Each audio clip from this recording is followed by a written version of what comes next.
Hello guys, welcome back to my channel trading bugs.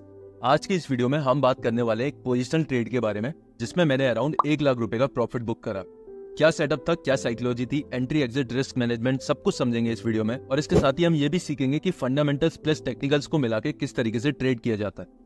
काफी informative video होने वाला है, तो वीडियो को लास्ट तक जरूर देखना। और अगर कोई भी डाउट होता है तो कमेंट सेक्शन में जरूर बताना, या फिर मेरे इंस्टाग्राम पे मैसेज कर देना, लिंक आपको डिस्क्रिप्शन में मिल जाएगा। चलो शुरू करते हैं।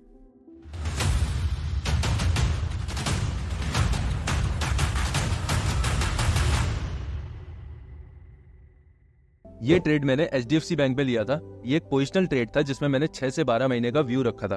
मतलब मैं इस ट्रेड को, इस स्टॉक को 6 से 12 महीने के लिए होल्ड करने वाला था। सबसे पहले पूरे चार्ट की एनालिसिस करते हैं और समझते हैं क्या कंफर्मेशंस थी जिसके बेसिस पे इस ट्रेड को एग्जीक्यूट करा गया। ये हमारे सामने HDFC बैंक के वीकली टाइम फ्रेम का चार्ट है। वीकली टाइम फ्रेम के चार्ट पे अगर हम गौर से देखेंगे तो एक मेजर रेजिस्टेंस है 1715। ये वाला लेवल जो है, ये वाला जोन 1720 का, ये स्टॉक के लिए एक बहुत मेजर रेजिस्टेंस है जिसको स्टॉक ब्रेक नहीं कर पा रहा है। पहले भी स्टॉक ने एक बार ट्राई किया था 2021 में, यहाँ से फिर फॉल आया। उसके बाद स्टॉक ने दोबारा एक बार कोशिश करी इसे ब्रेक करने की, फिर यहाँ से फॉल आया। उसके बाद फिर से कोशिश करी, फिर यहाँ से फॉल आया। और 17 जनवरी 2024 को यहाँ से फिर से एक बार यहाँ से एक अच्छा फॉल हमें देखने को मिला था, जिसके बाद मैंने इसमें ट्रेड प्लान करा था।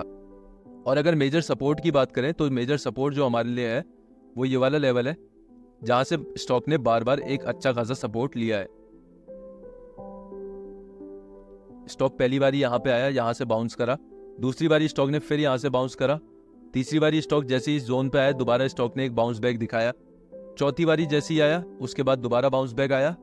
एंड पांचवी बारी जब आया, उसके बाद भी स्टॉक ने एक अच्छा बाउंस बैक यहां से दिया। तो अभी के लिए हमारे लिए ये जो मेजर सपोर्ट था 1370 1350 वाला जो लेवल है, ये हमारे लिए मेजर सपोर्ट था। और मेजर रेजिस्टेंस की बात करें तो 1715 और 1720 वाला जो जोन था, ये हमारे लिए मेजर रेजिस्टेंस था। अब देखते हैं डेली टाइम फ्रेम में क्या चल रहा है। अब अगर हम डेली टाइम फ्रेम एनालिसिस करते हैं तो डेली टाइम फ्रेम पे हमें ये देखने को मिलता है कि स्टॉक ने एक अच्छी खासी रैली दी, अपने मेजर रेजिस्टेंस के पास स्टॉक आया और मेजर रेजिस्टेंस से रिजेक्शन लेके स्टॉक ने एक अच्छा खासा करेक्शन दिया। 17 जनवरी को ये फॉल आया था। 17 जनवरी को ये फॉल क्यों आया था? क्योंकि HDFC बैंक ने अपनी अर्निंग्स पोस्ट करी थी 17 जनवरी को, जो कि मार्केट की एक्सपेक्टेशन से काफी ज्यादा खराब थी। उसकी वजह से स्टॉक भी क्रैश करा और इसके साथ ही पूरा मार्केट भी क्रैश करा। इस फॉल के बाद ही मैंने HDFC बैंक को ट्रैक करना शुरू कर दिया था और इसके बाद पूरा फंडामेंटल एनालिसिस मैंने अपने टेलीग्राम ग्रुप पे पोस्ट कर दिया था।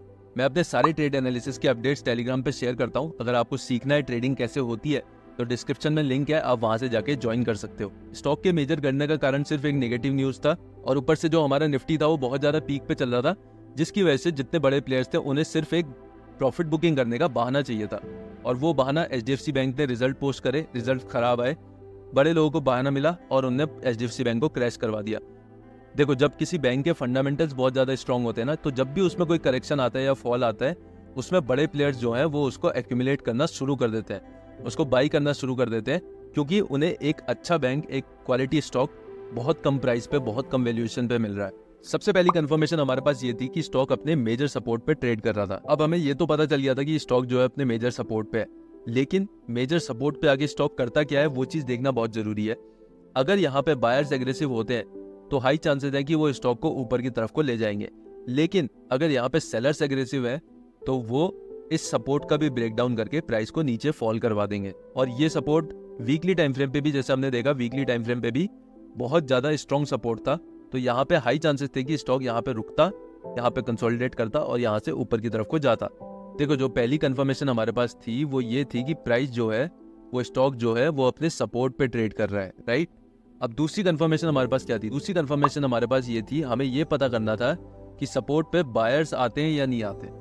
बायर्स का आना बहुत ज्यादा जरूरी है सपोर्ट पे, क्योंकि अगर सपोर्ट पे बायर्स नहीं आएंगे तो सेलर्स आएंगे, सेलर्स एग्रेसिव हो गए तो प्राइस को नीचे की तरफ को ब्रेक डाउन करके स्टॉक को फॉल करवा देंगे, राइट। तो इसीलिए सपोर्ट पे आने के बाद अगर स्टॉक में बायर्स एग्रेसिव हो रहे हैं तो हाई चांसेस है कि वो सपोर्ट से प्राइस को ऊपर ले आने की कोशिश करेंगे, प्राइस को ऊपर लेके जाएंगे, राइट। तो दूसरी कंफर्मेशन हमारे पास थी वो थी हायर लो फॉर्मेशन। देखो, स्टॉक जो था वो फॉल करके अपने मेजर सपोर्ट के पास आया, मेजर सपोर्ट के पास यहाँ पे बायर्स घुसे और प्राइस को ऊपर की तरफ को ले गए। प्राइस को ऊपर ले आने के बाद जैसे ही प्राइस नीचे आया, प्राइस ने अपने प्रीवियस लो को ब्रेक नहीं करा। प्रीवियस लो जो प्राइस का था, ये प्रीवियस लो था प्राइस का, इसको बिना ब्रेक करे एक हायर लो का फॉर्मेशन करके प्राइस ऊपर की तरफ को चला गया। सेम चीज प्राइस ने दोबारा करी, दोबारा से एक हाई बनाया यहाँ पे, और उसके बाद दोबारा से एक हायर लो का फॉर्मेशन करके अपने प्रीवियस लो को, जो ये वाला प्रीवियस लो था, इसको बिना ब्रेक करे प्राइस ऊपर की तरफ को चला गया। बायर्स एग्रेसिव कैसे होते हैं, हायर लो का फॉर्मेशन क्यों होता है, इस चीज को समझो पहले। प्राइस जो है वो ऊपर की तरफ को गया, लेकिन फिर नीचे स्टॉक आया, सेलर्स ने दोबारा कोशिश करी, लेकिन सेलर्स इतने ज्यादा एग्रेसिव नहीं थे कि वो प्राइस को, प्रीवियस लो को ब्रेक कर सके। ये स्टॉक का प्रीवियस लो था, इसको ब्रेक कर सके, इतने ज्यादा एग्रेसिव सेलर्स नहीं थे। बायर्स आए, बायर्स दोबारा प्राइस को ऊपर की तरफ को ले गए और नए लो का फॉर्मेशन कर दिया। ये लो जो था वो प्रीवियस लो से ऊपर था। ये वाला लो जो है, ये वाला लो, ये प्रीवियस लो से ऊपर है, राइट, जो कि हमें दिखा रहा है कि बायर्स जो है वो अभी स्ट्रेंथ में है। बायर्स जो है वो धीरे धीरे हर डिप में, जितनी बार सेलर्स कोशिश कर रहे हैं नीचे लाने की, ये सेलर्स का प्राइस है, ये सेलर्स नीचे लाने की कोशिश कर रहे हैं, ये डिप है, इसको जैसे ही नीचे आने की कोशिश कर रहे हैं वैसे ही बायर्स आ रहे हैं और प्राइस को ऊपर की तरफ को ले आ रहे हैं और एक नए हायर लो का फॉर्मेशन कर रहे हैं प्रीवियस लो को ब्रेक करे बिना। ये दिखाता है बायर्स की स्ट्रेंथ को। अब देखो, सपोर्ट पे अगर प्राइस आ रहा है, अगर कोई स्टॉक है वो रेजिस्टेंस से हिट करके दोबारा से अपने सपोर्ट पे आया, तो अब हमें यहाँ पे कैसे पता चलेगा कि यहाँ पे बायर्स एग्रेसिव होंगे या सेलर्स एग्रेसिव होंगे। देखो, अब जो बिगनर होगा वो क्या करेगा कि सपोर्ट पे प्राइस आया है, चलो चलो भाई खरीद लेते हैं, यहाँ पे वो खरीद के बैठ जाएगा सिर्फ एक कंफर्मेशन के बेसिस पे। लेकिन जो प्रोफेशनल होगा, जो सही में ट्रेडिंग जानता होगा, जो एक्सपीरियंस ट्रेडर होगा, वो क्या करेगा, वो यहाँ पे वेट करेगा और देखेगा कि यहाँ पे या बायर्स एग्रेसिव हो रहे हैं या सेलर्स एग्रेसिव हो रहे हैं। अगर यहाँ पे बायर्स एग्रेसिव होते हैं तब वो पोजीशन बनाएगा। अगर उसे कोई ऐसा रिवर्सल साइन मिलता है या फिर उसे कोई ऐसी बायर्स की स्ट्रेंथ दिखती है, हायर लो हायर हाई का फॉर्मेशन हो रहा है, तब वो उसमें पोजीशन बनाएगा और ऊपर की तरफ को प्ले करेगा। लेकिन अगर यहाँ पे सेलर्स एग्रेसिव हो गए, तो सेलर्स, क्योंकि ओवरऑल ट्रेंड सेलर्स का था, राइट, तो हाई चांसेस है कि यहाँ पे सेलर्स भी एग्रेसिव हो सकते हैं। अगर सेलर्स एग्रेसिव हो गए तो वो इस सपोर्ट का ब्रेक डाउन कर देंगे और यहाँ पे जितने बिगिनर ट्रेडर थे वो तो भाई फंस गए, उनके तो हालत खराब हो गई। लेकिन जो एक्सपीरियंस ट्रेडर था उसने नीचे का मूव ले लिया, उसने नीचे का ट्रेड ले लिया और वो प्रॉफिटेबल रह गया, राइट। तो यही फर्क होता है एक्सपीरियंस और बिगनर में। एक सिर्फ सपोर्ट और रेजिस्टेंस को देखकर ट्रेड नहीं करा जाता, वहां पे स्टॉक आके क्या कर रहा है, या सपोर्ट के पास आके उसे तोड़ने की कोशिश कर रहा है या वहां से नीचे गिरने की कोशिश कर रहा है, वो चीज चार्ट पे देखना बहुत ज्यादा जरूरी होता है। देखो, पहली कंफर्मेशन हमारे पास क्या हुई कि स्टॉक जो है वो अपने सपोर्ट पे है, राइट। दूसरी कंफर्मेशन हमारे पास क्या हुई कि हायर लो का फॉर्मेशन हो रहा है, जो कि हमें बायर्स दिखा रहा है कि ये बायर्स जो है यहाँ पे धीरे धीरे एग्रेसिव हो रहे हैं, ठीक है।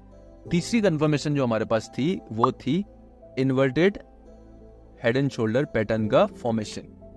अगर ध्यान से देखोगे तो यहाँ पे प्राइस ने क्या किया, यहाँ पे एक लेफ्ट शोल्डर बनाया, हेड बनाया एंड देन फिर एक शोल्डर बनाया। तो यहाँ पे प्राइस ने एक inverted head and shoulder pattern का फॉर्मेशन किया।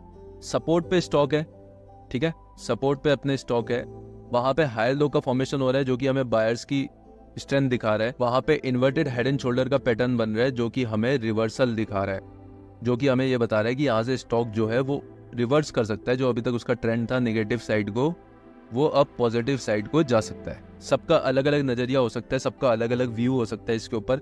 किसी को ये हेड एंड शोल्डर लगेगा, किसी को ये एक रेंज के अंदर लगेगा कि प्राइस जो है वो एक रेंज के अंदर ट्रेड कर रहा है, किसी को लगेगा कि भाई ये एक असेंडिंग ट्रायंगल पैटर्न का फॉर्मेशन कर रहा है। व्यू सबके अलग अलग है, लेकिन जो साइकोलॉजी है वो सेम है कि स्टॉक जो है वो एक मेजर सपोर्ट पे अपने है और वहां पे हेड एंड शोल्डर पैटर्न का फॉर्मेशन कर रहा है, जो कि हमें एक रिवर्सल साइन को दिखा रहा है कि प्राइस यहाँ से दोबारा से रिवर्स हो सकता है, राइट। चौथी कंफर्मेशन हमारे पास थी कप एंड हैंडल पैटर्न का फॉर्मेशन। अगर यहाँ से देखेंगे एक मेजर ट्रेंड लाइन जो थी वो ऊपर की तरफ को जा रही थी। अगर इस मेजर ट्रेंड लाइन पे देखेंगे हम तो ये इसका कप हो गया और ये इसका हैंडल हो गया। तो यहाँ पे एक कप एंड हैंडल पैटर्न का फॉर्मेशन हो रहा था, जो कि हमें कंटिन्यूएशन दिखा रहा था कि यहाँ से अब प्राइस जो है वो अभी तक भी अप ट्रेंड में चल रहा था, प्राइस छोटे अप ट्रेंड में चल रहा था प्राइस, लेकिन अब यहाँ से दोबारा से प्राइस ऊपर की तरफ को कंटिन्यू कर सकता है, दोबारा से अपने अप ट्रेंड को कंटिन्यू कर सकता है। इसके ब्रेकआउट के बाद हमें एक और कंफर्मेशन इसी के साथ मिली, वो थी फिबोनाची रिट्रेसमेंट की। फिबोनाची रिट्रेसमेंट को अगर देखोगे ध्यान से तो ये जो 0.5 का लेवल है, ये 0.5 का लेवल जहां से प्राइस दोबारा से बार बार नीचे की तरफ को फॉल कर जा रहा था, उस लेवल का यहाँ पे इस कप एंड हैंडल पैटर्न के साथ ब्रेकआउट हो चुका है, यहाँ पे इसका ब्रेकआउट हो चुका है, राइट। तो ये हमें दिखा रहा था कि स्टॉक जो है अब एक रिवर्सल की तरफ को जा रहा है, स्टॉक जो है वो पूरा रिवर्स करने की कोशिश कर रहा है। जो प्रीवियस ट्रेंड था स्टॉक का, जो प्रीवियस डाउन ट्रेंड था स्टॉक का, वो अब ऊपर की तरफ को फिबोनाची रिट्रेसमेंट जैसे ही क्रॉस हो रहा है, वो अब एक रिवर्सल में कन्वर्ट होकर यहाँ से दोबारा से ऊपर की तरफ का ट्रेंड कंटिन्यू कर सकता है। तो ये तो था पूरा टेक्निकल एनालिसिस जिसके बेसिस पे हमने ट्रेड को एग्जीक्यूट करा। लेकिन इस ट्रेड पे बड़ी क्वांटिटी, बड़ा पैसा डालने के लिए जो कॉन्फिडेंस चाहिए था वो हमें आया फंडामेंटल एनालिसिस से। अगर स्टॉक के फंडामेंटल्स अच्छे हैं तो अगर उस स्टॉक में डिप आता है तो वो स्टॉक एक बाइंग अपॉर्चुनिटी बन जाता है, राइट। मतलब वहां पे उस स्टॉक को बाई करा जा सकता है, उसके बड़े बिजनेस यानी लॉन्ग टर्म बिजनेस पे उस पर कोई दिक्कत नहीं है, राइट। तो उस चीज को समझना बहुत जरूरी है। अब हम HDFC बैंक का फंडामेंटल एनालिसिस करेंगे जिससे मुझे इस स्टॉक में और ज्यादा कॉन्फिडेंस आया और मैंने इसमें बड़ी क्वांटिटी ट्रेड करने का प्लान करा। ये स्क्रीनर की वेबसाइट है जिसमें आप किसी भी स्टॉक के फंडामेंटल्स को फ्री में एनालाइज कर सकते हो। जैसे कि अगर मैं यहाँ पे अभी HDFC बैंक डालता हूँ तो ये मुझे HDFC बैंक के सारे fundamentals with balance sheet, with profit and loss, share holding patterns, ratio, जितना सब कुछ मुझे चाहिए होगा एक प्रॉपर स्टॉक में, एक प्रॉपर कंपनी के लिए एनालाइज करने के लिए, वो सब मुझे ये यहाँ पे लाके दे देगा। अब अगर हम इस HDFC बैंक की मार्केट कैप को देखें तो मार्केट कैप इसकी 12 लाख करोड़ की है। देखो, पहली चीज मैं तुम्हें बता दूं, ये इंडिया का नंबर 1 प्राइवेट बैंक है, ठीक है। इंडिया का नंबर 1 प्राइवेट बैंक है। उसके बाद सेकंड थिंग जो है, जो टॉप 10 बैंक है पूरे वर्ल्ड के, उसमें इसका नाम आता है, उसमें HDFC बैंक का नाम आता है। तो ये कितनी ज्यादा स्ट्रॉन्ग कंपनी है ये इसी चीज से पता चल गया है कि हाँ, इसका बिजनेस मॉडल या फिर जो भी चीज है कितना ज्यादा स्ट्रॉन्ग है, ठीक है। दूसरी चीज हम देखते हैं, डिविडेंड यील्ड 1.18% काफी अच्छी है, ठीक है। ROE इसका 22% का है, काफी ज्यादा अच्छा है। ROC जो कि रिटर्न ऑन कैपिटल एम्प्लॉयड होता है, वो इसका 9.5% का है, जो कि काफी कम है, ठीक है। इसके बाद अगर हम स्टॉक पी को देखें तो वो 19.6% का है। स्टॉक पी बेसिकली क्या होता है, प्राइस टू अर्निंग रेशियो होता है। प्राइस टू अर्निंग रेशियो मतलब अगर कंपनी 1 रुपया कमाती है तो तुम उसे कितने रुपए देके खरीदने के लिए तैयार हो, राइट। अगर शॉर्ट में बताऊं तो बेसिकली स्टॉक का पी तुम्हें ये बताता है कि स्टॉक अभी महंगा है, ठीक है।